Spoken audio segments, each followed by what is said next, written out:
Bonjour et bienvenue dans la saison 4 du podcast À fleur de peau, le podcast qui t'aide à comprendre et à mieux vivre ta haute sensibilité. Merci à toi qui es fidèle et qui m'écoute depuis les débuts et bienvenue à toi si tu me découvres tout juste. Pour faire les présentations en quelques mots, moi c'est Pascaline Michon et après de multiples détours pour trouver ma voie, je suis à présent photographe et coach de vie. J'accompagne les femmes très sensibles afin qu'elles puissent se reconnecter à leur essence profonde et ainsi retrouver une vie qui a du sens et qu'elles ont pleinement choisi. Mais dans ce podcast, j'ai à cœur de faire connaître ce trait de la haute sensibilité au plus grand nombre. Donc si tu as envie d'y voir un petit peu plus clair sur ta façon de fonctionner, si tu cherches des réponses, eh bien tu es au bon endroit. Tu trouveras des épisodes solo, mais aussi des épisodes avec des invités qui sont là pour nous apporter leur expertise et aussi nous ouvrir un petit peu nos horizons.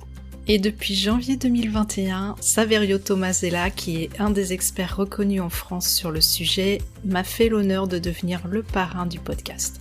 On est donc amené à enregistrer régulièrement des épisodes ensemble. Le podcast est diffusé tous les 15 jours, le jeudi dès 7h15 sur toutes les plateformes d'écoute principales. Si tu apprécies le contenu, surtout n'hésite pas à partager un maximum et à mettre plein de petites étoiles dans ton application d'écoute préférée. En attendant, je t'invite à t'installer confortablement, à prendre pleinement le temps de cette pause pour toi et je te souhaite une bonne écoute. Bonjour, je suis ravie de te retrouver pour ce nouvel épisode qui sera diffusé exceptionnellement à la fois sur le podcast et sur la chaîne YouTube de l'Observatoire de la sensibilité à l'occasion de la quinzaine de la sensibilité. Aujourd'hui, j'ai le plaisir de recevoir deux collègues de l'Observatoire, Cassandre Bas et Anne-Lucie Gouellard, qui vont nous parler du sujet sur lequel elles ont travaillé au cours de cette année. Comment et dans quelle mesure le facteur du genre nous impacte dans la façon dont nous vivons et nous exprimons notre sensibilité élevée. Bonjour Anne-Lucie, bonjour Bonjour. Cassandre. Est-ce que vous pouvez vous présenter en quelques mots pour nos auditrices et nos auditeurs? Anne-Lucie, peut-être tu veux commencer? Alors, voilà, je m'appelle Anne-Lucie Gouellard. Je suis coach, master coach, spécialisée dans l'accompagnement des personnes neuroatypiques, c'est-à-dire à la fois hypersensibles et à haut potentiel intellectuel. Je travaille avec des outils de PNL et j'ai un second métier qui est plutôt en lien avec mon activité d'avant. Je suis aussi consultante auprès des dirigeants. Voilà. Et j'ai d'ailleurs dans mon cabinet beaucoup de dirigeants puisque je travaille avec un outil d'évaluation d'intelligence émotionnelle. Mais ça, on en reparlera plus tard. D'accord, merci. Cassandre? Bonjour, je suis Cassandre, hypnothérapeute atypique, maître praticienne en hypnose ericksonienne. Je suis spécialisée dans les neuroatypies, notamment la haute sensibilité et le haut potentiel intellectuel. Une de mes spécificités est l'accompagnement des traumas et mon approche s'inscrit dans la théorie polyvagale. Je suis également infirmière de métier, formée à la relation d'aide. J'accompagne les enfants, les adolescents, les adultes, les familles et les couples sur leur chemin de guérison, la compréhension de leur fonctionnement et pour plein d'autres choses. Je suis simplement un guide et un peu un Sherlock Holmes. Merci. Alors pour commencer, qu'est-ce qui vous a amené à choisir, de travailler sur ce thème en particulier? Et ben parce que le genre, en fait, il est un peu comme la petite fuite d'eau, il impacte partout sans véritablement qu'on puisse le voir. Il impacte nos actions, il impacte nos émotions, il impacte nos croyances et nous agissons beaucoup sous le prisme des injonctions de genre. Mmh. Voilà. Et donc, quand on est hypersensible, on parle de tout le monde a des émotions, tout le monde a des sensations, mais on parle plutôt d'intensité et d'amplitude. Et quand on est hypersensible, on est à la fois plus réceptif à ces potentielles discriminations de genre, mais on est aussi souvent des cibles de ces discriminations. Donc, il nous a paru, Cassandre et moi, important de les mettre un petit peu au-dessus de l'eau, hein, comme l'iceberg, d'en immerger une petite face, voilà, pour mettre juste en éveil les gens. Super. Cassandre, tu veux ajouter, quelque chose? Oui, déjà, tout a commencé par un échange avec des collègues. Il y a des idées qui ont émergé, il y a un sujet qui est né, Anne-Lucie m'a proposé l'idée et moi le format et le sujet s'est élargi et l'aventure a commencé. Alors, je rejoins Anne-Lucie sur le fait que ça semble important aujourd'hui d'en parler, essentiel. Et dans mon cabinet, et de manière même plus large dans la vie de tous les jours, j'observe et j'accueille des personnes qui expriment un mal-être, une insécurité, des personnes avec ce fonctionnement et d'autres fonctionnements atypiques, où tout est plus intense et plus profond, où les questionnements sont nombreux, où ce besoin de sens est vital et le regard des autres extérieurs, notre culture, c'est omniprésent et est renforcé par le genre. Mm. Et je souhaite tout au long de cette écoute vous permettre de mieux comprendre ce qu'est la haute sensibilité, donner du sens à ce qui peut être vécu et comment on peut se libérer et se libérer de tout ça à travers plusieurs angles. Merci. Alors, on parle beaucoup du genre en ce moment. C'est vrai que c'est un sujet qui peut être délicat. Anne-Lucie, est-ce que tu veux bien nous préciser de quelle définition vous êtes partie pour traiter votre sujet, pour que les choses soient plus claires et que personne ne se sente offensé par rapport à cette question? Oui. Alors, le genre, il a plusieurs définitions. On en a choisi une du côté du Canada, du Québec, voilà, presque de cœur, puisque ce sont des gens qui sont souvent très avancés sur le sujet de la sensibilité, de l'empathie, de l'intelligence émotionnelle. Bref. Le genre, c'est une construction socio-culturelle, ça, il faut bien l'entendre, hein, qui polarise, organise l'humanité et différentes catégories de sexe, de genre, de sexualité. Mm. C'est le genre, c'est l'opposé de l'expérience intérieure du comment je me sens, moi, indépendamment de mon physique. Mm. Voilà. Donc, c'est bien, on voit bien le rapport entre le corps et la tête et ce qu'on se sent véritablement, indépendamment de ce que nous sommes physiquement. Mm. Je ne sais pas si c'est clair. Si, si, c'est parfaitement clair. Mm. Cassandre, est-ce que tu pourrais, toi, nous rappeler les grandes caractéristiques de la haute sensibilité, si tu veux bien? Oui, bien sûr. Pour commencer, je souhaite préciser que j'utiliserai le terme hypersensibilité maintenant et à la fin, puisqu'il peut le renvoyer à quelque chose d'anormal, à une maladie, à un problème à résoudre. Et aussi, il peut être en lien avec d'autres neuroatypies, mais c'est lié à d'autres éléments.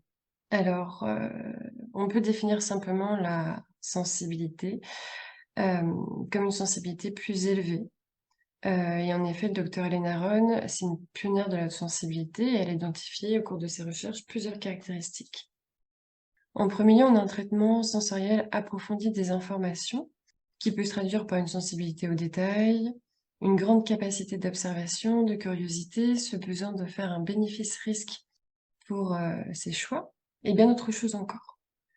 On a aussi l'hyperstimulation sur le plan sensoriel, aussi appelée également hyperesthésie. Donc on peut avoir certains sens qui sont plus sensibles que la moyenne. Donc par exemple, je peux ne pas supporter tout ce qui est lumière de plafonnier, mais j'adore me mettre au soleil et je peux ne pas aimer l'odeur des parfums, mais adorer les odeurs de la nature. Mm.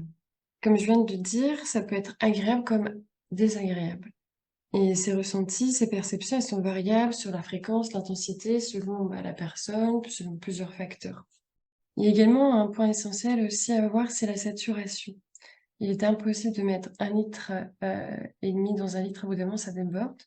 Et on a souvent une réponse émotionnelle qui peut être, encore une fois, agréable et désagréable, qui peut s'exprimer de manière intense et qui rappelle ce que tout est profondeur.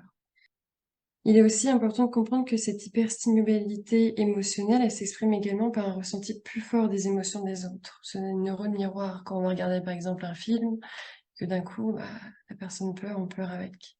Mm. Cette réactivité émotionnelle, on dit aussi que c'est une hyperémotivité. On montre des émotions qui sont très variées, qui durent plus longtemps. Simplement, c'est une riche palette de couleurs. Ce qui nous amène aussi à une perception des nuances et des subtilités, comme une sensibilité aux expressions faciales, ce fameux non-verbal, aux intonations des voix, tout ce qui induit finalement plus ou moins consciemment quand on est en relation. C'est une forme de détecteur.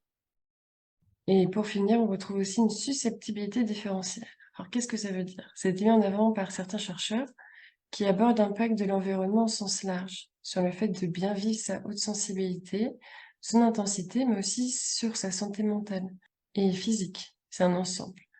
Il a aussi constaté que cette plus grande sensibilité, on a une plus grande sensibilité au stress, une plus grande fatigabilité, plus susceptible d'avoir des maux physiques, puisque ce que nous vivons est inscrit dans tout notre être global, et qu'on soit atypique ou non. Mm.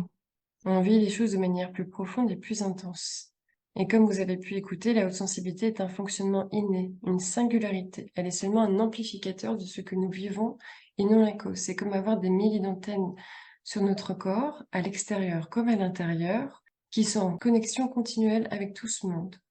Alors oui, ça peut créer du décalage, mais est-ce que ce sentiment est lié à la souffrance ou bien à la posture de chacun? Mm.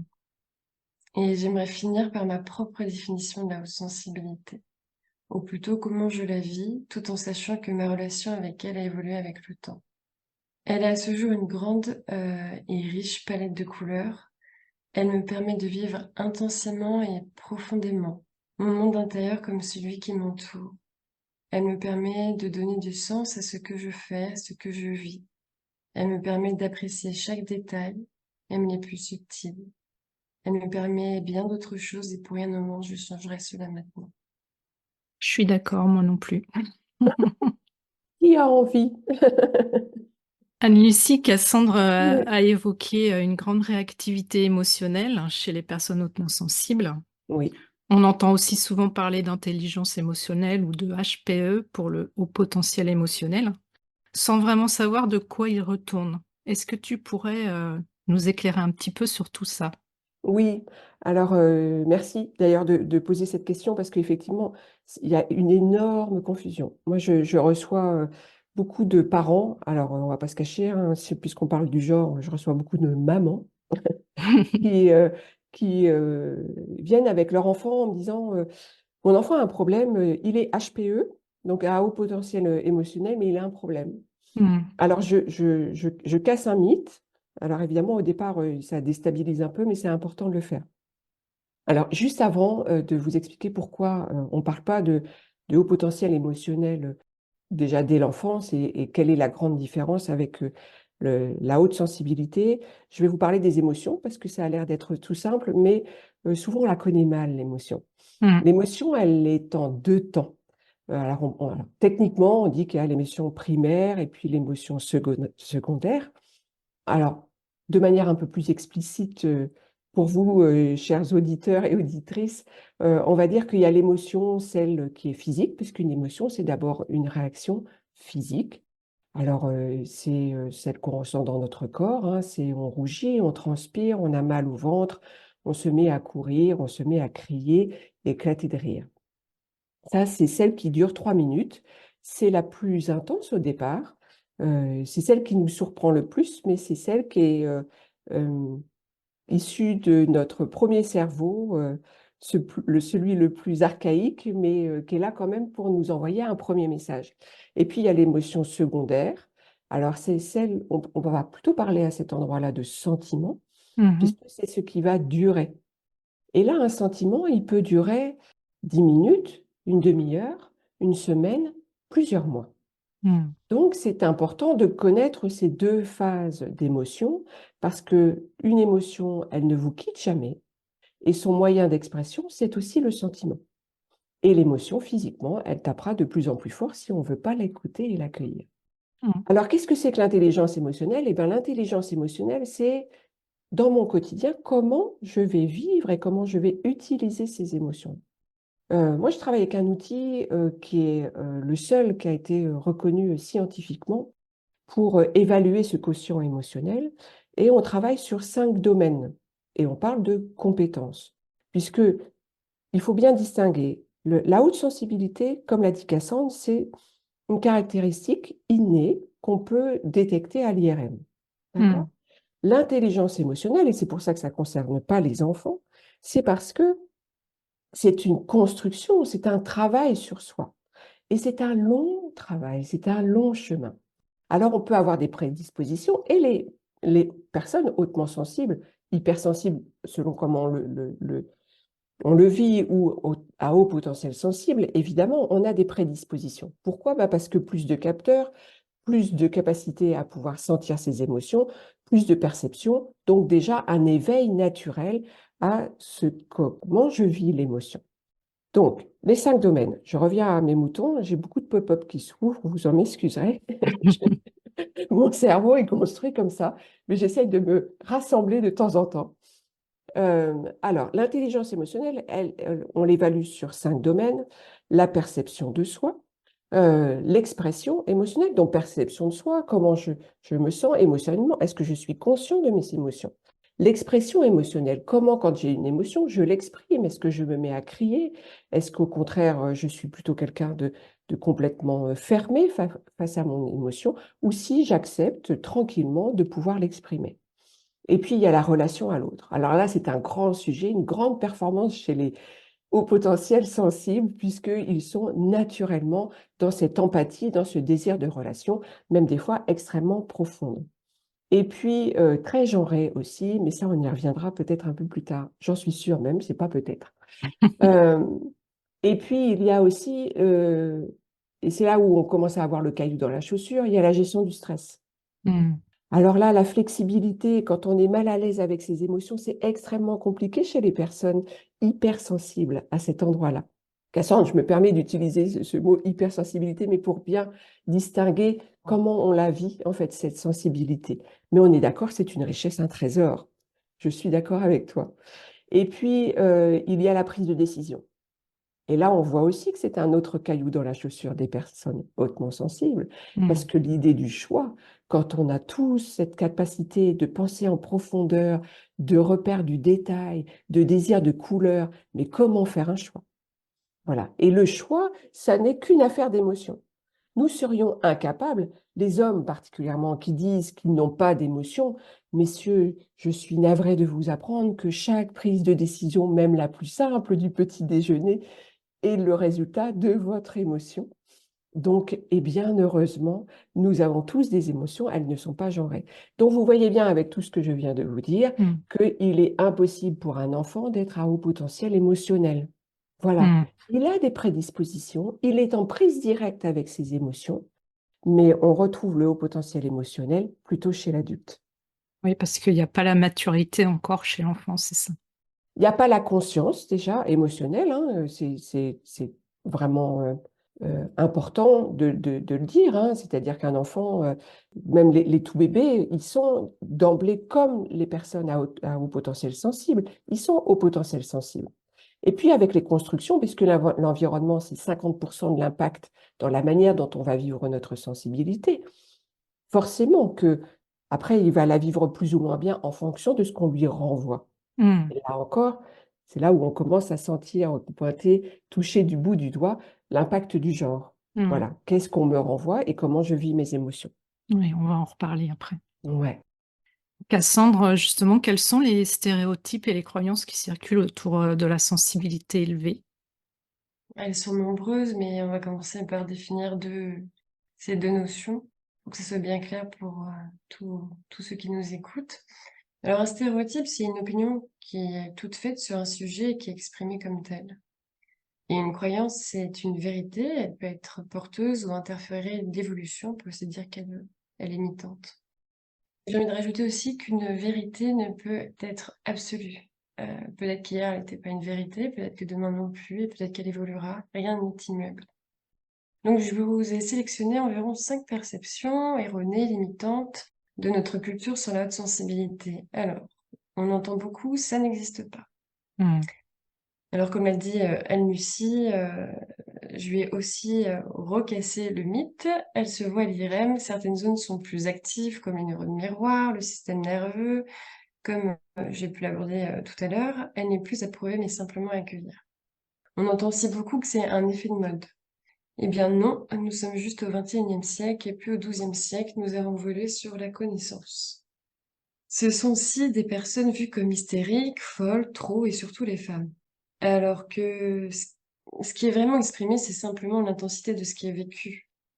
Ce serait peut-être intéressant de commencer à peut-être s'exprimer en changeant trop par trait pour voir ce que ça pourrait faire. Mm. Ce sont aussi des personnes susceptibles, ça on entend beaucoup.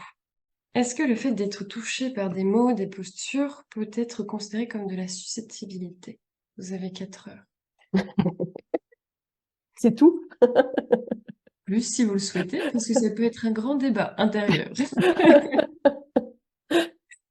Ce sont des personnes fragiles. La fragilité n'a aucun lien avec les émotions et par rapport à tout ce que nous a dit Anne-Lucie, elles sont seulement les messages laissés sur les répondeurs. Alors on peut exprimer intensément ses émotions et être équilibré. C'est important de le préciser. Alors Ouais, évidemment, il y a plein de tellement. Ouais. stéréotypes, plein de croyances qui s'entretiennent mutuellement et ce qui semble important maintenant à l'époque où nous vivons, c'est quand même de déconstruire tout ça. Toutes ces croyances limitantes autour de la sensibilité, ce qui bloque l'évolution, ce qui génère de l'inconfort. Les neurodiversités, elles ont toujours existé, hein. Elles continueront. La différence maintenant, c'est que nous avons des moyens pour pouvoir mettre des mots sur des mots, de comprendre, de transmettre autour de cette haute sensibilité. Nous avons tous une part de responsabilité lorsque nous avons accès ou la possibilité d'accéder à ces connaissances, à ces informations. Soit on peut les accueillir tout ça, ou continuer à générer du mal pour soi et pour les autres. Et évidemment, il y a bien sûr plein de processus, de choses conscientes et inconscientes. Hmm. Merci Cassandre. Alors le sujet d'aujourd'hui, c'est l'impact du genre sur la façon dont on va vivre notre grande sensibilité. Comment ça se manifeste, Anne-Lucie? Qu'est-ce qu'on peut constater par rapport à ça? Alors, en fait, l'impact du genre, on le perçoit chez les bébés déjà, Hmm. d'accord? Alors, on dit que les bébés à haute sensibilité, on les appelle les babys, les bébés à besoins intenses. Et c'est D'accord. vrai qu'ils ont des besoins intenses. Puisque, ce que je disais tout à l'heure, avant 6 mois, on a la même sensibilité, mais là, il faut quand même bien se remettre en tête que neurologiquement, on a plus de capteurs. Un bébé a plus de capteurs. Donc, effectivement, tout va vite l'agresser si, dans l'environnement, je rappelle que 50% de la manière dont on va vivre notre sensibilité dépend de notre environnement. Si dans notre environnement, c'est un sujet qui est complètement méconnu, si on est dans des traditions encore très patriarcales où les émotions clairement ne sont pas les meilleures ou en tout cas pas forcément les bienvenues, ça va être une agression pour le bébé, en fait, Hmm. presque permanente. Alors, je le vois, hein, moi, quand je fais les explorations pour les enfants sur la sensibilité et que je reprends le parcours des bébés, en fait, on voit bien que les deux genres, hein, filles, garçons, euh, si on reste binaire comme ça, inquiètent les parents, hein. Ça, Hmm. clairement, un bébé qui pleure beaucoup, qui reste en éveil beaucoup, alors pour peu qu'en plus le HPI s'en mêle, alors là, évidemment, on est encore plus dans les intensités. Là, vraiment, c'est qu'est-ce que c'est que cette chose qui m'arrive là? Qu'est-ce que j'ai fait au monde pour avoir un bébé comme ça? Voilà, parce qu'il peut parfois y avoir des gros troubles du sommeil. Bref, la fille, on va la trouver trop heureuse, délicate à faire manger, endormir, habiller. On va lui dire on va lui dire, elle est compliquée, mais c'est une fille. Donc c'est normal. Un garçon, voilà, là, là, là. Un garçon, non, ça va pas aller du tout. Parce que, en fait, ça va réveiller des peurs. Ça va réveiller les peurs parce qu'il ne correspond pas au rôle qui lui revient de celui de se défendre, de combattre, de s'imposer. Donc, ils vont somatiser, ils pourront somatiser l'un et l'autre, en fait, sous cette influence du genre. Alors que ce sont des bébés qui ont besoin de calme, d'ouverture, qui sont en prise directe avec les émotions des autres. Donc, au contraire, il va même falloir. C'est très exigeant d'être parent d'un enfant hypersensible ou hautement sensible. Et puis, ben, chez l'enfant et l'adolescent, c'est là où on commence à voir que le masque social, très genré, va commencer à se construire. Le masque social, j'en parlerai un peu plus tard, mais pour expliquer rapidement, c'est ce qu'on va donner à voir à l'autre, d'accord? Et Hmm. celui-là, il se construit dès l'adolescence, dès l'enfance, dès l'adolescence. Chez les filles, ça va être caméléon, elles vont s'adapter à tout. Elles vont déjà intégrer que elles sont compliquées, qu'elles ont des émotions, c'est normal, mais de toute façon, ce sont des filles. Et chez les garçons, là, ça va être une carapace. Moi, je vois les adultes, les hommes adultes, arriver au cabinet, c'est plus une carapace qu'ils ont, c'est 3 armures, en fait. Et ils sont complètement perdus entre, mais où est le moi? Oui, Hmm. bah oui. Alors, évidemment, du coup, ce conflit intérieur qu'ont les enfants, on va le retrouver à l'école.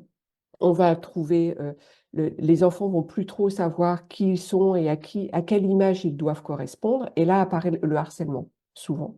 Mm. Alors les garçons, comme ils sont supposés être forts sur la défensive, ils ont bien intégré ce schéma-là. Ça ne correspond pas du tout à ce qu'ils ressentent parce qu'ils sont plutôt attirés pour jouer, notamment avec les filles. Ben oui, forcément, parce que les filles, elles correspondent plus à ce qu'ils sont.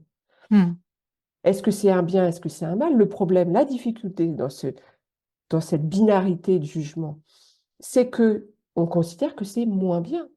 C'est ça le problème, en fait. C'est pas tant Mm. que ça existe, c'est qu'on considère que comme ce sont les filles, c'est moins bien. Et donc, les garçons vont être souvent attirés, moi je le vois au cabinet, par des groupes leaders. Le leader, on sait qu'il a une fragilité intérieure aussi, qu'il a une faille narcissique. Alors, c'est peut-être, le mot est fort pour un enfant, un adolescent, et puis c'est pas mon domaine véritablement de prédilection, mais on sent quand même qu'il y a une faille. Et il va repérer tout de suite que c'est une proie pour lui, une Mm. occasion d'asseoir sa domination. Ça, je le vois au cabinet, c'est presque du 100%. D'ailleurs, j'ai plus de garçons, moi, au cabinet, hein, que de filles. Voilà, les parents sont plus inquiets pour leurs garçons que pour leurs filles.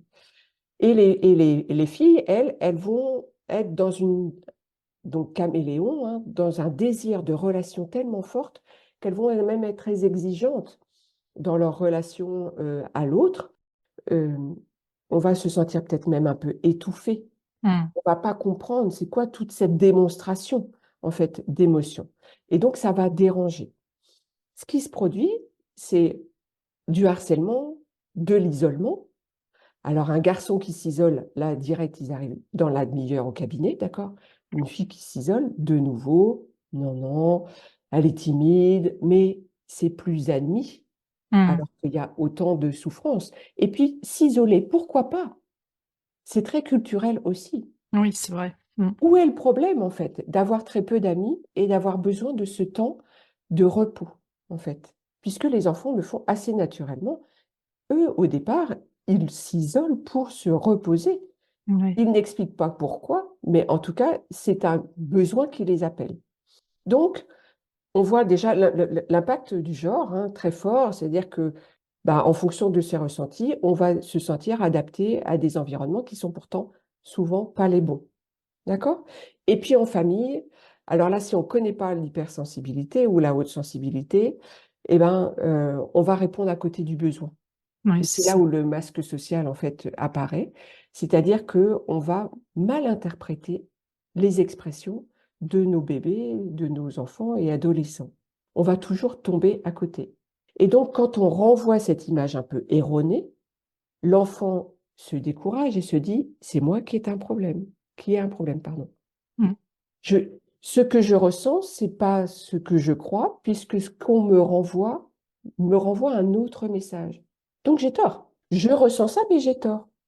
Là, on retrouve le conflit intérieur, c'est extrêmement compliqué. Mm. Et donc chez les garçons, on va lui dire qu'il va falloir qu'il se renforce, qu'il joue au foot. Mais lui, il veut pas, en fait. C'est trop intense, il y a trop de compétitivité, il y a cette volonté de domination, mais un enfant hypersensible, qu'il soit fille ou garçon, il n'est pas dans ce rapport-là. Mm. Complètement. Il est plutôt dans cette empathie, dans ce désir de partage, dans ce désir d'écoute.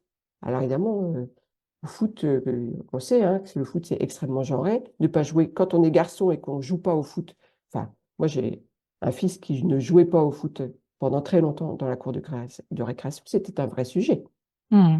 Pareil, le mien, c'était pareil. C'était pas du tout un joueur de foot, et pas du tout sportif non plus, donc j'ai bien connu ça aussi, ouais. Oui, et du coup, ça fait, ça l'isole, en fait. Mm. Et puis, ce qu'on retrouve aussi sur l'impact du genre, c'est que ben, forcément, le rôle de la santé mentale de la famille, elle revient à la femme. Hein. Mm. Et donc, on va confier ce rôle-là de cet enfant ben, qui est perturbant quand même, hein, qui nous renvoie quand même des choses bah, pas toujours très agréable. Si on n'est pas d'accord si on n'est pas OK avec nos émotions et qu'il n'arrête pas de nous renvoyer des émotions, mais qu'est-ce que je fais avec ça? Ben non, en fait. Mm. Non, non, moi, j'en veux pas. Donc, on va dire à la maman qu'elle est trop protectrice, qu'elle est mère poule, Mm. qu'il va falloir l'endurcir, son garçon. Parce que quand même, là, Non, non, ça va pas du tout. Il est trop susceptible, il est trop sensible, il pleure pour rien, il pleure comme une fille. Hmm. Et puis, ben, sa fille, ça va être un peu la même chose. Arrête de la surprotéger. Elle n'y arrivera pas. Elle sera pas aimable, mais pas dans le sens agréable à vivre, c'est-à-dire en capacité de pouvoir être aimée. Hmm. Extrêmement violent, Ouais, effectivement. extrêmement violent. Donc l'impact du genre, on le voit, hein, il arrive dès le départ, il est dans des injonctions, Cassandre parlait de croyances, de stéréotypes, c'est extrêmement impactant. Voilà. Ouais. Je ne sais pas si j'ai fait le... Si, si, c'est très, très intéressant et on comprend bien du coup tout ce qui se joue, même dès l'enfance, du coup, par rapport à cette question du genre. Oui, c'est ça. Ben, en fait, c'est vraiment qu'est-ce que moi je ressens et l'effet miroir, hein, qu'est-ce qu'on me renvoie qui ne correspond pas pourtant à ce que je ressens. Mais comme j'ai toute confiance en l'adulte, C'est ça. évidemment, c'est mon Mm. seul repère, c'est mon seul phare. Alors, si on me dit que c'est pas bon, bah donc c'est pas bon. J'y comprends rien, mais par contre, je sais que c'est pas bon. C'est ça. Donc, je vais essayer de m'adapter. Cassandre, qu'est-ce que tu peux ajouter par rapport à ce que Anne-Lucie nous a partagé? Mais comme elle vient de le dire, on est déjà façonné dans notre développement, dans notre construction, et puis ben, on porte toutes nos valises avec nous à l'âge adulte, le plus grand. Et tout ce qui était déjà mis en place, bah, ne s'est fait que renforcer avec le temps et à continuer à s'exprimer intérieurement comme extérieurement. Donc, on va voir un petit peu sur la vie personnelle et professionnelle comment ça peut s'exprimer. Mais encore une fois, j'aimerais qu'on définisse clairement deux notions importantes, le conformisme et le conditionnement. Alors le conformisme, lui, il induit une posture en lien avec ce qui est attendu, et le conditionnement, c'est l'influence sur l'expression de soi. Alors ça peut être sur le plan extérieur comme sur le plan intérieur. Donc évidemment, elles sont liées, elles peuvent être induites par plusieurs choses, et dans le sujet dont on aborde, par rapport au regard extérieur, on a la société qui est construite sur un système patriarcal, on a l'éducation, et il y a évidemment notre propre regard, c'est pas à sens unique. Hmm. Et du coup, je vais vous illustrer avec quelques pensées ressenties que j'ai pu accueillir au cabinet par rapport à ces deux notions qui s'expriment. Alors pour les femmes, j'entends beaucoup, je suis une extraterrestre. J'ai un problème, il faudrait que je gère mes émotions. Comment on fait pour pas qu'elles s'expriment? Hmm. On me prend pour une faux folle quand je regarde un paysage, par exemple. Alors j'essaie de pas trop montrer. Qu'est-ce qu'ils pourraient penser d'autre? Je suis curieux, je me pose des questions, on me dit que je me prends trop la tête, alors que ça m'intéresse, alors j'en parle pas trop, je montre pas trop. Quand je suis blessée, je ne montre pas ce que je ressens. Je prends et je verrai ça plus tard. Pour les hommes, que j'accueille, il y a aussi, c'est un poids ce système. Pourquoi un homme ne peut pas montrer ses émotions? J'aimerais pouvoir être davantage moi-même, certaines situations me touchent, je me remets en question, jour comme nuit, et s'il pense que. Un homme, ça doit être dur, ça doit être fort, ça doit pas montrer ses émotions. T'es un homme ou une femme? Hmm. Alors, comme on peut écouter, l'impact, cette norme du genre, elle génère un mal-être, une perte de sens, et surtout, c'est qu'on est prêt à tout pour rentrer dans le moule et aussi pour faire rentrer les autres. Et il y a aussi un élément qui ressort dans mes accompagnements que vous venez aussi peut-être d'écouter, d'avoir fait attention, c'est cette notion de faiblesse, cette vulnérabilité. Alors, elle a une définition qui peut être plus ou moins large selon les domaines, mais en tout cas, c'est quelque chose qui est universel. Elle est liée à nos conditions humaines et il y a une perception d'insécurité, une peur qui est vraiment ancrée par rapport à cette notion-là, à cette perception.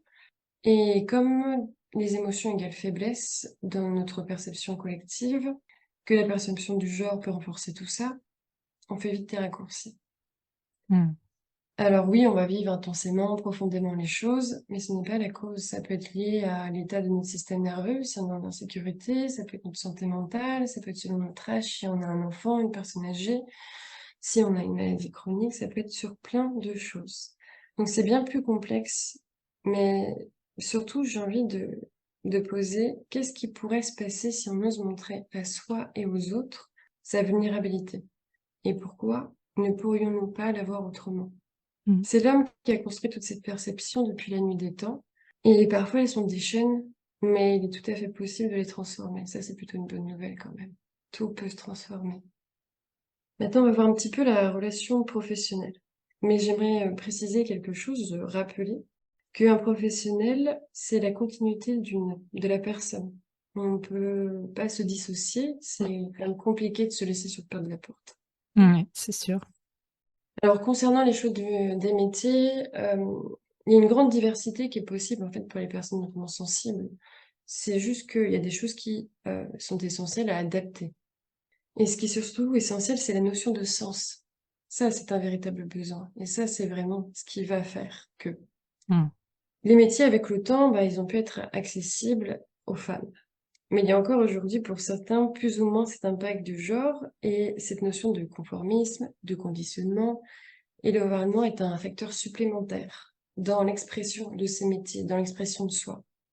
Alors si nous ne connaissons pas notre fonctionnement, si nous le refoulons, évidemment nos besoins spécifiques ne sont pas répondus, il n'y a pas ou plus de limite, nous sommes dans une voire suradaptation, comme nous a un peu expliqué Anne-Lucie avec ce fameux masque social.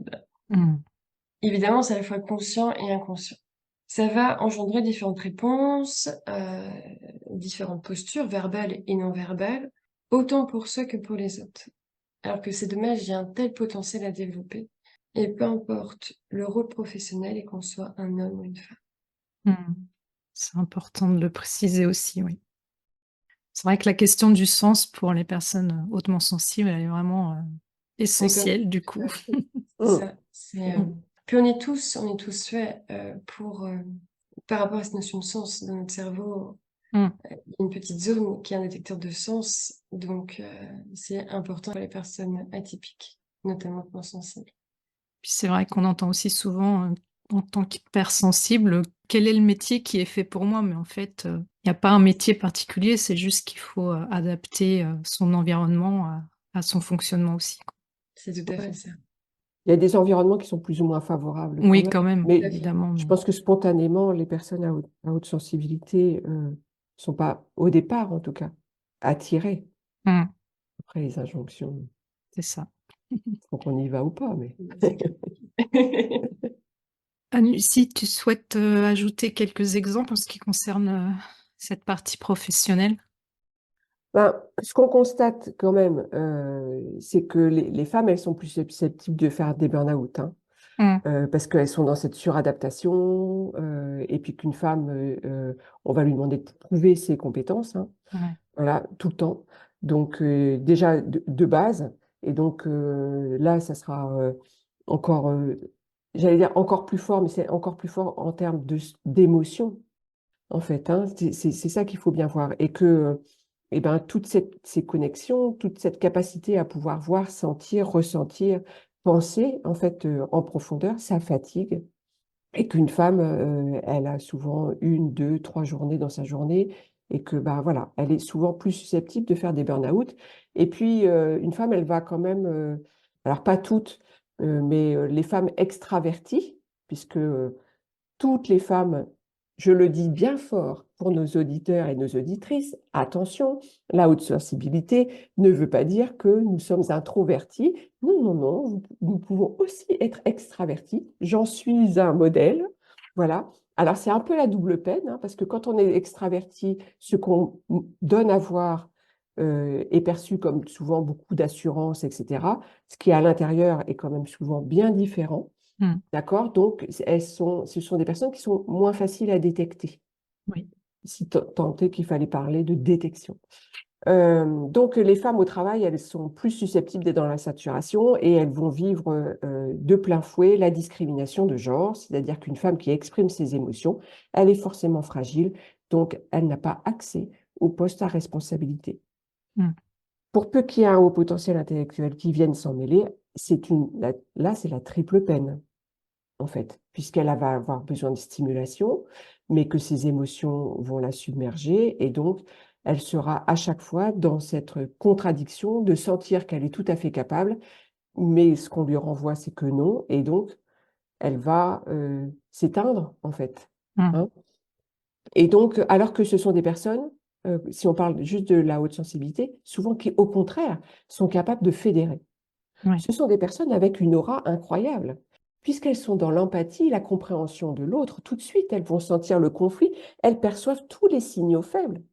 S'il y a des dirigeants ou des dirigeantes qui nous écoutent, ces 30% de la population, vous en avez forcément dans vos entreprises.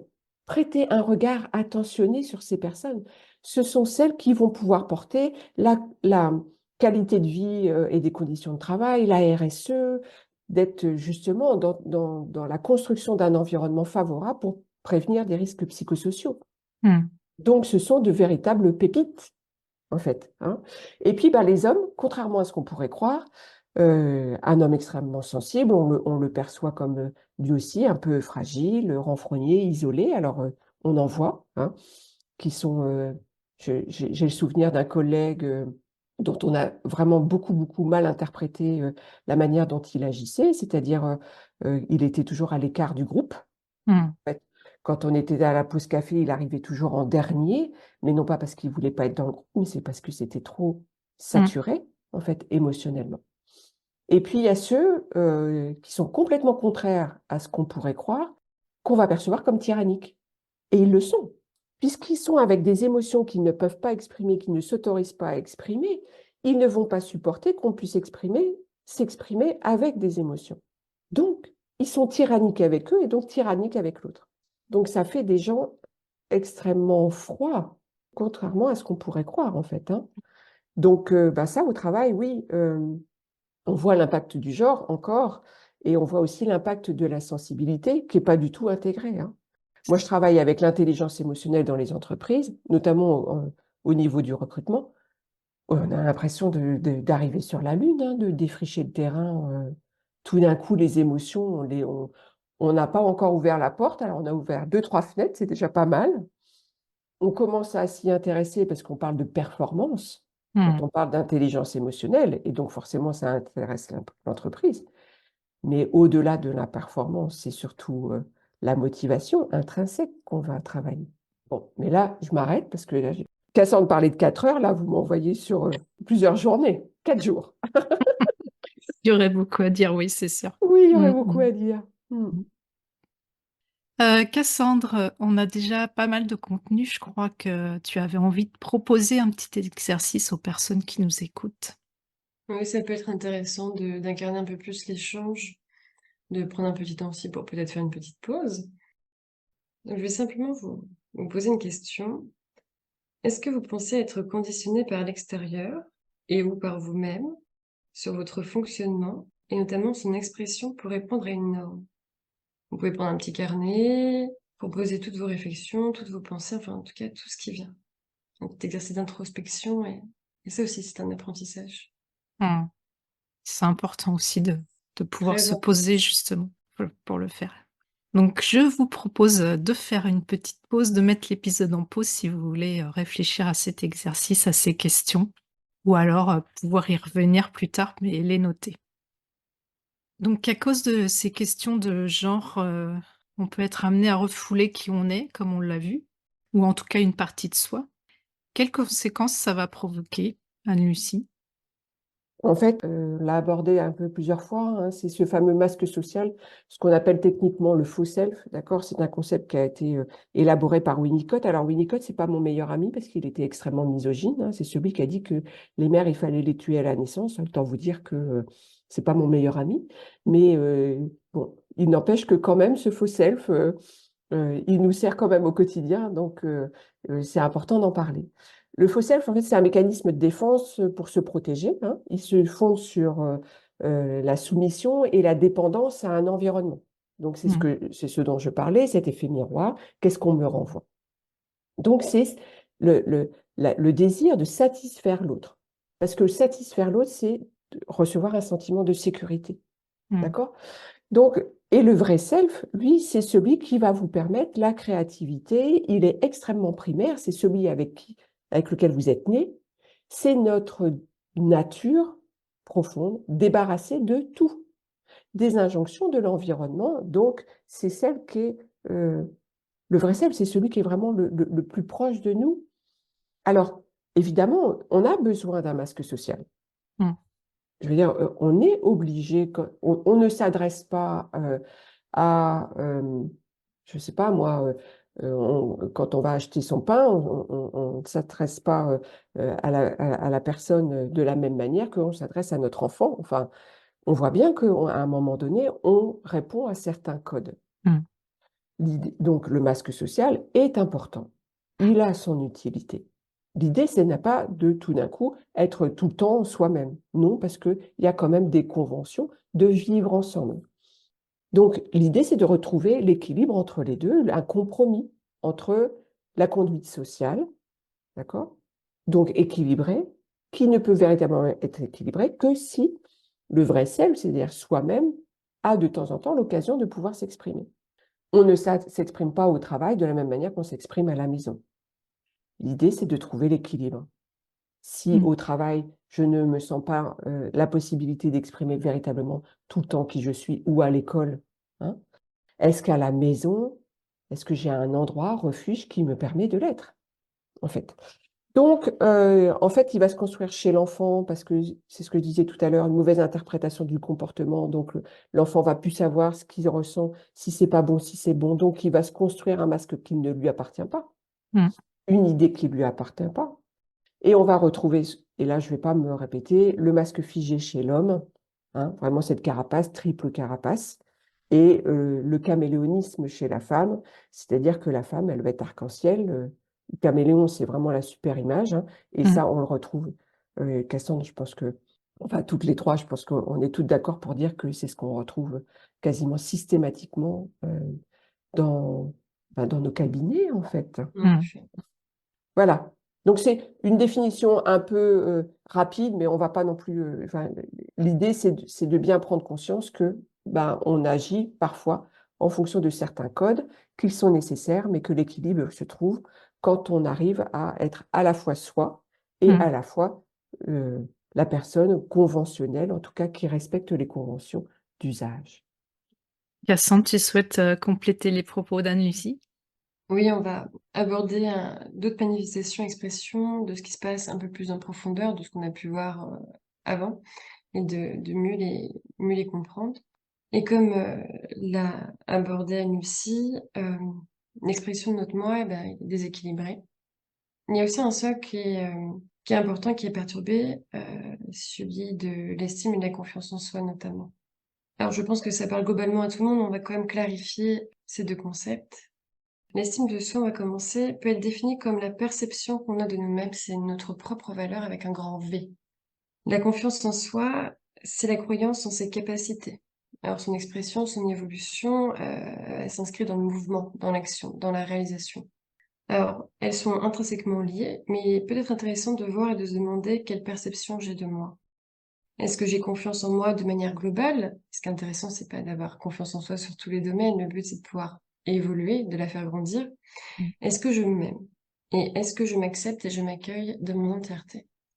Et qu'on soit une femme ou un homme, et selon l'âge, les réponses elles vont être certes nuancées, notamment par rapport à cette perception du genre qu'on aborde depuis le début, ce qui est accepté ou non sur ce plan socio-culturel, mais globalement, les réponses, est-ce que j'ai au cabinet, c'est souvent non. Et pour continuer à comprendre tout ça, on peut peut-être aborder la théorie des parties de manière voilà, succincte, pour bien comprendre que nous sommes tous des êtres dont la personnalité est multiple. Alors évidemment, ça ne parle pas de tout ce qui est psychopathologique. Mm. Nous sommes des êtres avec la personnalité multiple. Alors je vais vous donner un exemple très simple. Vous avez déjà remarqué, et comme on est en train de le faire, nos réflexions, nos pensées, elles sont nuancées. Bah, c'est tout simplement l'expression de nos parties qui nous composent.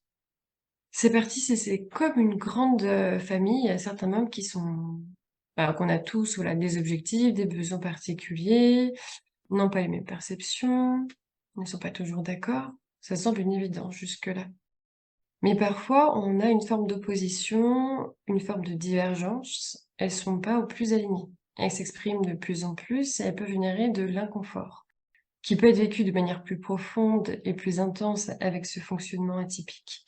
Et dans la situation d'une opposition avec au moins deux parties, cela s'appelle un conflit intérieur. Alors, par exemple, j'ai une partie qui aimerait se reconnecter à qui je suis, peu importe mon genre.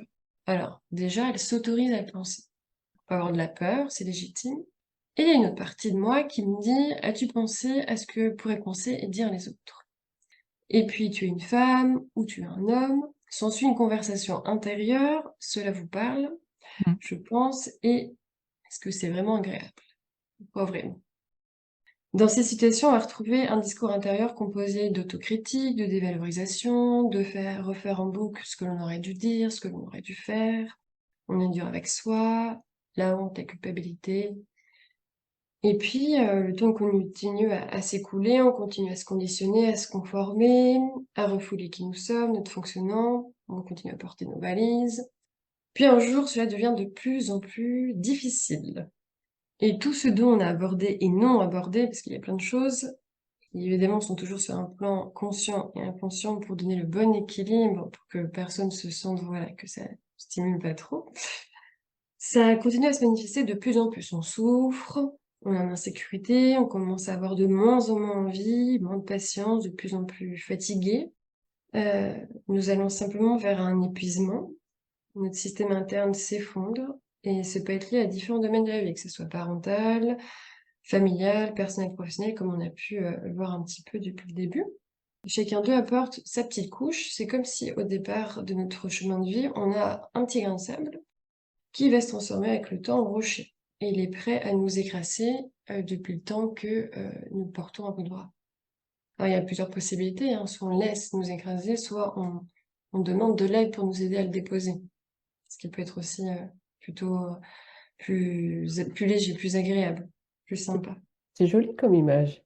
J'aime bien cette image. On Ouais. parle beaucoup au cabinet pour que les personnes puissent comprendre ce qui est un peu plus technique, ce qui se passe concrètement sur le chemin de vie. Quand on accumule les choses, qu'on dit que ça va passer avec le temps, que Mmh. c'est comme ça. La seule chose, c'est que le temps peut être à la fois aidant, mais aussi délétère. C'est trouver Mmh. le bon équilibre dans celui-ci aussi. Donc évidemment, ben, on est dans un mode de survie depuis bien longtemps et nos ressources, elles ont été tellement mobilisées qu'elles sont, elles aussi, comme tout, à ses propres limites. Alors, ça peut se traduire sur plusieurs plans, psychiques, émotionnels, biologiques, corporels. Ça peut engendrer, voilà, des burn-out, des dépressions, des maux physiques plus ou moins importants, des maladies, et il y en a bien d'autres, vous en doutez. Mmh. Je sais de quoi il retourne parce que, j'ai connu, des moments difficiles l'année 2023 et c'est vrai que ça a été un petit peu compliqué et comme tu disais, Anne-Lucie, c'est vrai qu'en tant que femme, en tant que maman, on porte souvent, la famille à bout de bras et puis tout ce qui va aussi autour, donc c'est pas toujours facile, à porter justement tout seul. Oui, c'est Mmh. ça. En fait, les femmes de base, elles sont, on dit, elles sont chargées du care. Mmh. Alors, c'est un mot en anglais, mais du prendre soin, en fait. C'est ça. Mmh. Et c'est une charge mentale énorme, Mmh. en fait. Mmh. Bon, j'ai juste fait un aparté rapide, mais j'ai en tête un couple, voilà, avec elle, qui a fait un gros travail sur elle, thérapeutique. Bon. Et puis, accident de vie et son mari, puisque là, en l'occurrence, c'était un couple hétérosexuel, son mari est malade, une opération difficile à vivre et une dépression qui s'ensuit et quand même du coup, le médecin avec une vision un peu plus globale que de ce qu'on a l'habitude de voir, lui propose d'aller voir un thérapeute ou une thérapeute parce que, bah, cette dépression, elle a besoin d'être accompagnée et cet homme a été très surpris que dès le premier rendez-vous, en fait, il allait pas mieux. Il n'a pas compris, en fait. Et moi, mon réflexe a été de me dire: «Mais est-ce que pensez-vous véritablement que nous sommes suffisamment stupides pour nous avoir besoin d'années de thérapie pour aller mieux? Pourquoi ça nous serait réservé à nous et que vous, en un rendez-vous, il vous serait possible de tout d'un coup pouvoir, vous retrouver?» parce que l'idée, c'est quand même de se retrouver à cet Mmh. endroit-là, hein? Mmh mh. Et j'ai trouvé ça assez caractéristique des de l'idée que les Mmh. hommes peuvent, comment ils se représentent en fait, l'accompagnement et pourquoi ce serait nous qui en aurions plus besoin? Qu'est-ce qui se passe? On serait moins capable d'eux? C'est ça. Ça demande beaucoup, beaucoup, beaucoup de courage d'accepter sa vulnérabilité. Mm. Énormément de courage de se regarder en face. Mm. Et je pense que c'est ça qui fait peur. Oui, c'est sûr. Mm. Ça fait peur à beaucoup de monde, oui. Oui, ben, après, c'est vrai que c'est pas le chemin est semé d'embûches et de petits cailloux. Oui, c'est ça. Cassandre, je te propose de nous partager un autre petit exercice, si tu es d'accord. Oui, on va faire un petit exercice avec un peu plus de profondeur. L'objectif est de se connecter à son être global. Alors, être global, l'esprit, le cœur et le corps. C'est un ensemble. Peut-être que ça ne sera pas facile pour tout le monde de faire cet exercice, selon où on est dans la pratique, dans sa relation à soi au quotidien. Mais je vais simplement vous guider. Et surtout, ce qui est important, c'est de vous respecter si vous souhaitez le faire ou au moment qui vous est le plus respectueux pour vous. Vous allez simplement à votre rythme, vous ouvrirez les yeux quand, à la fin de l'exercice, quand vous sentirez que ce sera le bon moment pour vous. Et pour ceux qui le souhaitent, bah, vous pourrez exprimer aussi ce que vous venez de vivre en écrivant, en dessinant, en dansant, faire simplement ce que vous ressentez pour incarner, libérer tout ça, tout ce que vous allez vivre. Et surtout, je souhaite que vous remerciez pour ce moment que vous allez vous accorder. Alors simplement, vous pouvez soit juste m'écouter, pouvoir accompagner ma voix avec une musique relaxante, agréable, ou les bruits de la nature, en tout cas pour que ça soit le plus confortable possible et surtout, vous vous installez aussi confortablement. Vous allez simplement fermer les yeux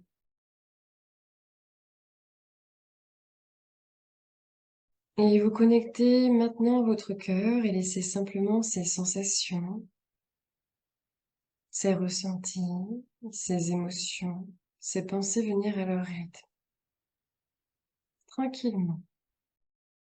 Connectez-vous bien à votre cœur, laissez pour l'instant votre mental se pelotonner dans un coin, faire son propre voyage.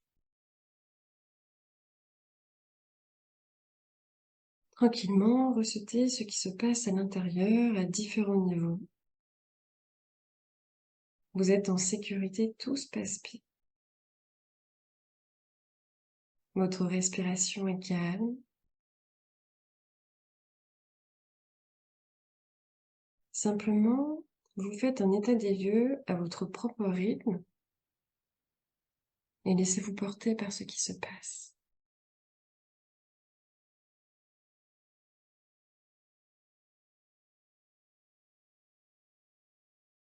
On y voit déjà un petit peu plus clair sur la façon dont on va vivre notre sensibilité, selon que nous sommes une femme ou un homme.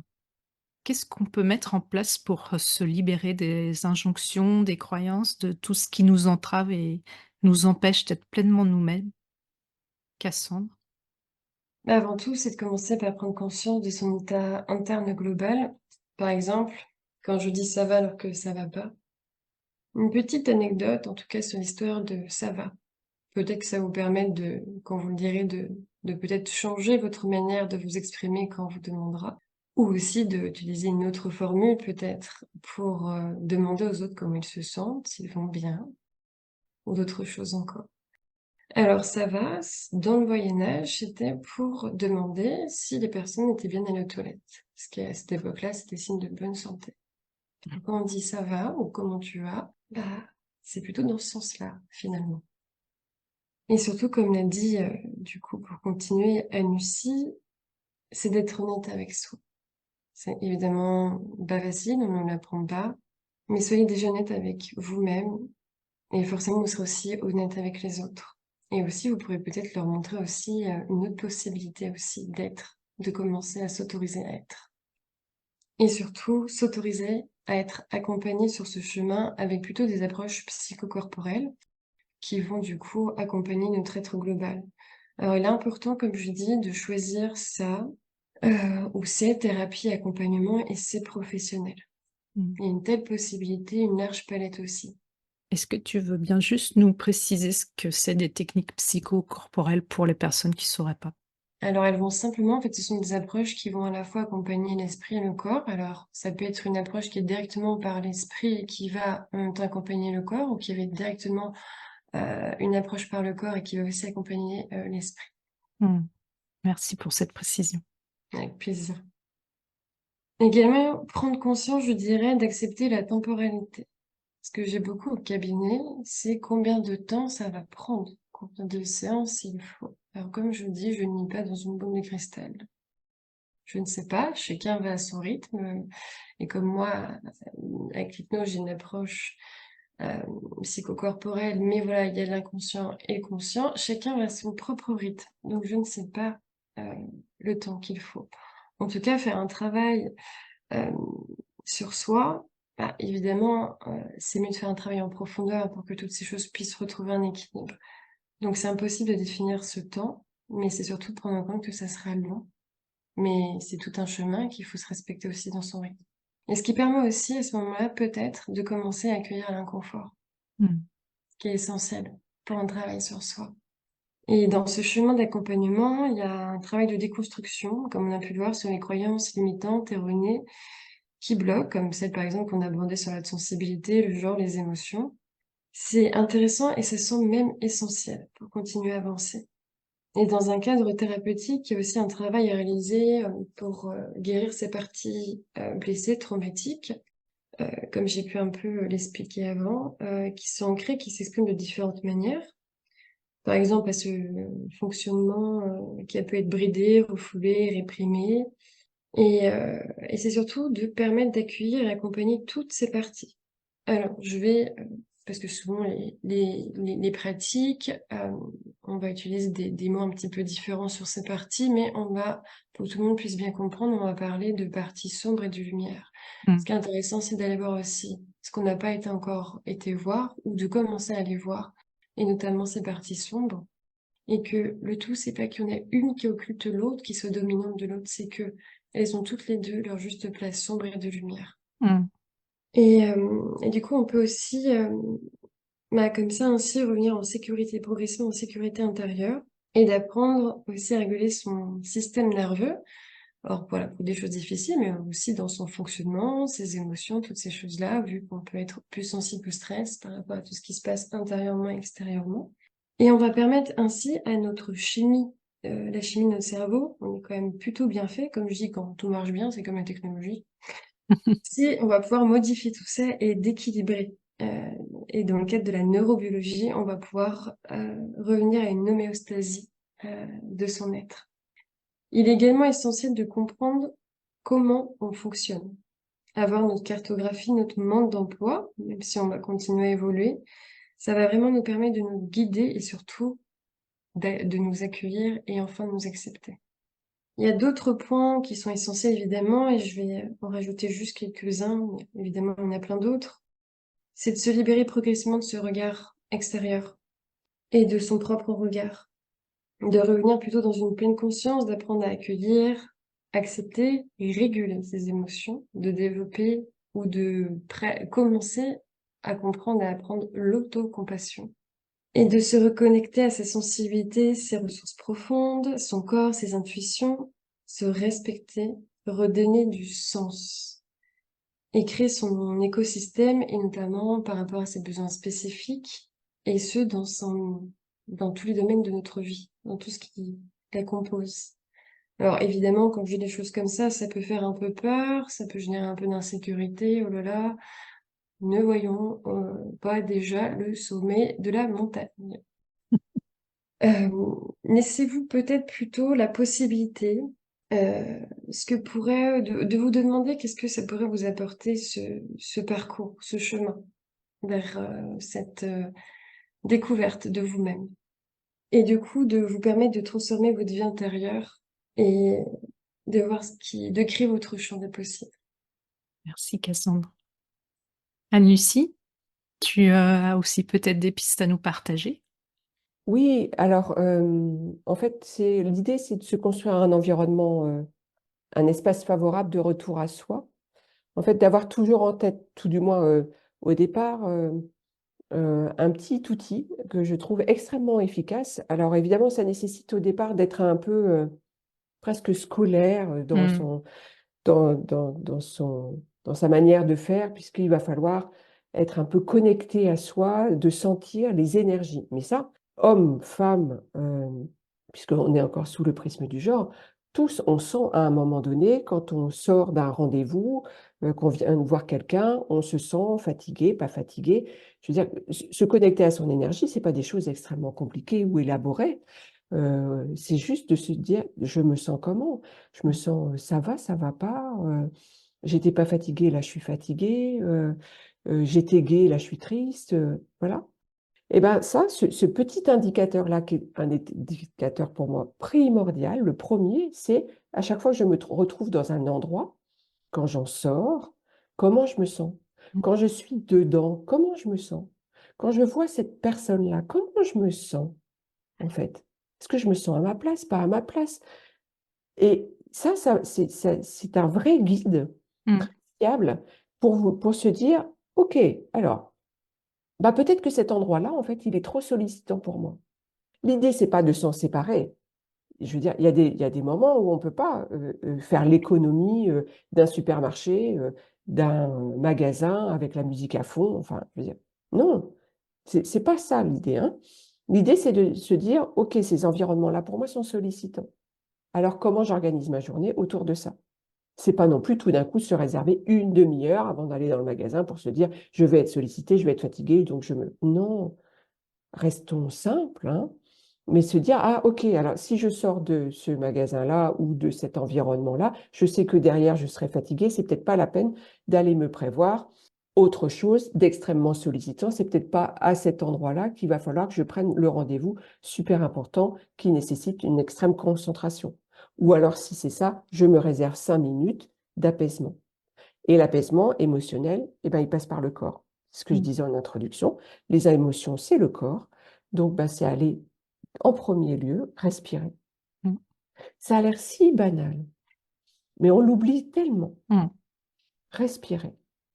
Alors, attention, là encore, enfin attention, non, mais petit tips, quand on veut réactiver son cerveau, on inspire. Quand on veut le faire se soulager, et là je m'adresse un peu plus spécifiquement au HPI notamment, où on est avec ce cerveau qui tourne tout le temps et qui ne s'arrête jamais. Si vous continuez d'inspirer, vous lui donnez de l'essence. Bon, bah, l'idée, c'est de souffler comme si vous souffliez dans une paille jusqu'à ce que vous sentiez votre corps tout entier s'apaiser, en fait. Voilà. Alors, il y a les exercices d'auto-hypnose dont Cassandra a aussi parlé, les méditations, plutôt méditation guidée, et puis les automassages, super, les automassages, hein, revenir à son corps au temps présent. Et il y a un outil que j'adore, moi, pour les ados, c'est faire son ciné. Alors, en plus, comme on dit, faire son ciné, c'est un bon moyen mémotechnique de s'en souvenir. Donc, le C, c'est pour contrôle.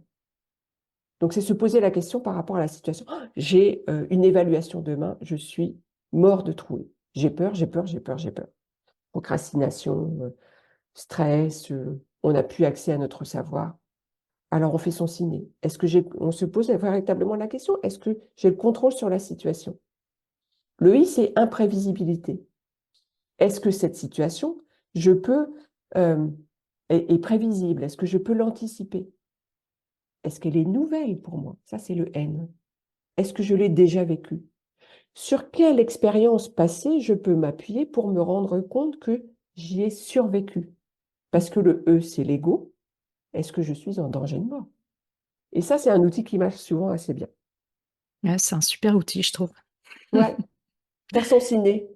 Je pense que je vais transmettre à mon ado. Voilà. Et puis utiliser ces 5 sens. Ça aussi, je le dis beaucoup aux enfants parce que c'est extrêmement accessible. Alors, je le dis aussi aux adultes, évidemment, mais on est doté de super capteurs. Si on aime les odeurs, mais prenons un mouchoir avec une odeur que l'on aime, et quand on est en période de saturation, remplissons-nous de ce plaisir, bonheur. On est en prise directe. C'est Mm. presque immédiat. On est capable d'être épuisé comme tout d'un coup très énergisé. C'est absolument génial. Enfin, moi, je Il y a trouve. deux revers à la médaille, on va dire. Oui, mais c'est ça. Et l'idée, c'est de trouver l'équilibre à cet Mm. endroit-là. Voilà. Et pas tout le temps dans le -10 ou le zéro. Les hommes et les femmes, d'ailleurs. Les hommes, ils sont à -10 et ils ne se rendent pas compte souvent qu'ils sont à -10. Quand on commence à leur faire vivre le zéro, ils se disent, ah ouais, tiens, c'est marrant, c'est quand même vachement plus confortable. Ouais. Et les femmes, elles sont à -20. Alors elles vont chercher un peu plus à être au zéro, mais une fois qu'elles sont au zéro, elles repartent au -20, en fait. Et il y a très peu de gens qui arrivent à aller sur cette zone du +10. Bon, bah, Mm. l'idée, c'est d'être à zéro quand même tout le temps, hein. Voilà, donc à l'équilibre. Mon zéro, c'est l'équilibre, j'entends. Mm. Merci pour ces petites pistes. Cassandre, tu souhaitais nous apporter un autre témoignage, je crois. Oui, j'aimerais vous lire un témoignage d'une personne qui donne du sens à nos échanges et qui va aussi va me compléter aussi sur la définition que j'ai pu donner de la haute sensibilité.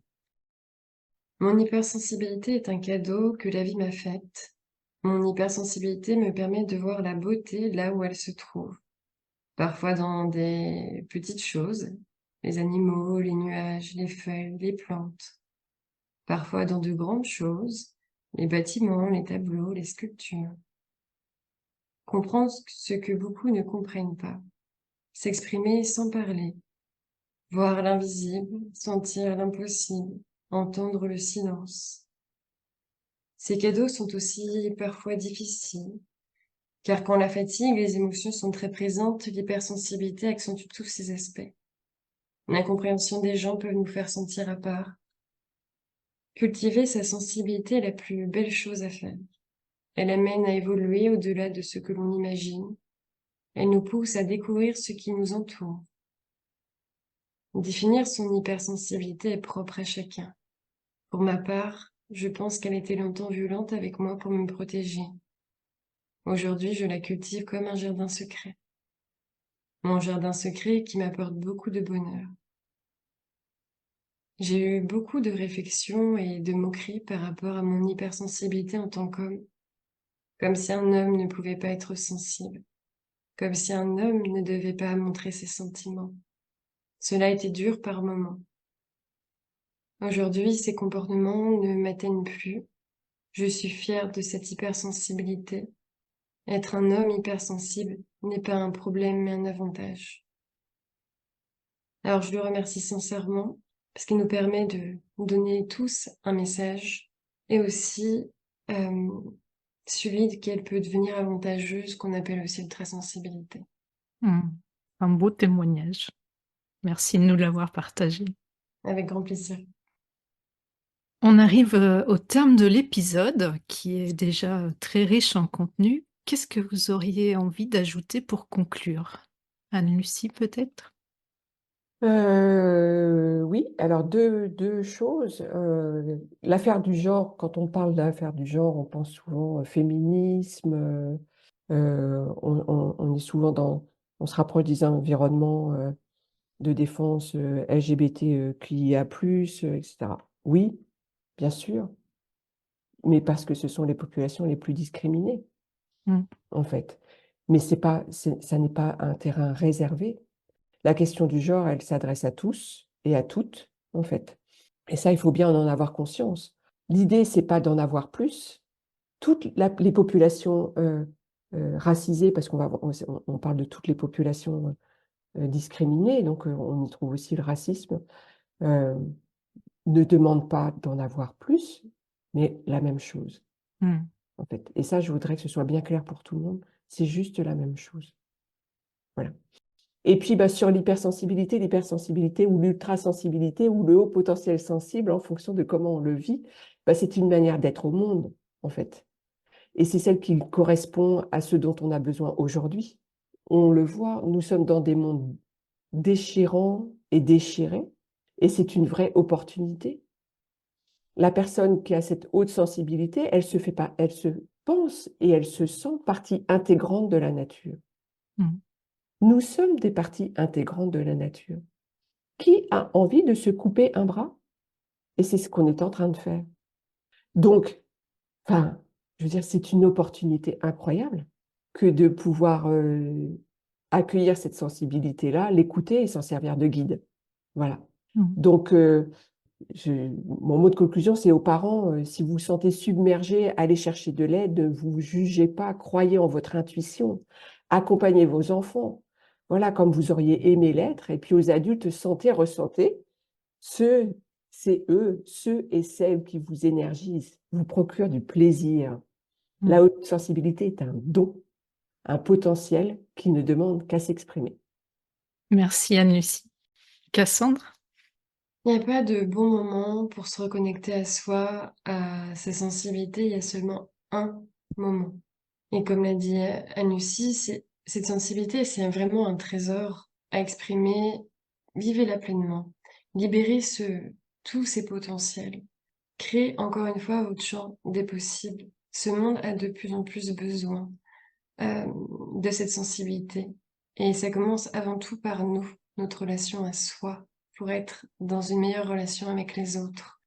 Alors, comme dit Saverio, osez votre singularité. Et moi, j'ai envie de compléter. Quand pensez-vous de continuer ou bien de commencer? Merci Cassandre. Merci beaucoup à toutes les deux pour cet épisode vraiment très riche et très intéressant. Et merci de m'avoir permis de faire ce petit bout de chemin avec vous. J'ai été très touchée que vous me fassiez la demande pour le podcast. Donc, vraiment, merci du fond du cœur. Merci à toi, merci à vous deux C'est ça, merci à de vous ce deux. moment. Super, qui m'énergie. Moi, j'ai des frissons partout dans tout le corps. Oui. C'est une belle connexion. En tout cas, Oui, c'était beau. Et c'est ça quand trois personnalités hautement sensibles se rencontrent. c'est exponentiel. C'est ça. Merci beaucoup. À bientôt. Merci à tous. À bientôt. Voilà, je te remercie pour ton écoute. J'espère que cet épisode t'aura été utile. Si tu l'as apprécié, je te serais vraiment reconnaissante de me laisser un avis et surtout un maximum d'étoiles sur Apple Podcast pour m'aider à le faire connaître. N'hésite pas non plus à le partager si tu penses que ça peut être utile à d'autres personnes. Tu peux retrouver tous les épisodes sur mon site internet à l'adresse suivante: www.pascalinemichonphotographe.com dans la rubrique podcast. Le podcast est aussi bien sûr disponible sur toutes les plateformes d'écoute principales. Si tu as envie d'échanger avec moi à propos de l'épisode, j'en serais vraiment ravie. Pour ça, tu peux me contacter sur Instagram, là où je suis la plus présente. Le compte, c'est tout simplement à fleur de peau podcast avec des tirets vers le bas entre chaque mot. En attendant, je te donne rendez-vous la semaine prochaine pour un nouvel épisode. À bientôt!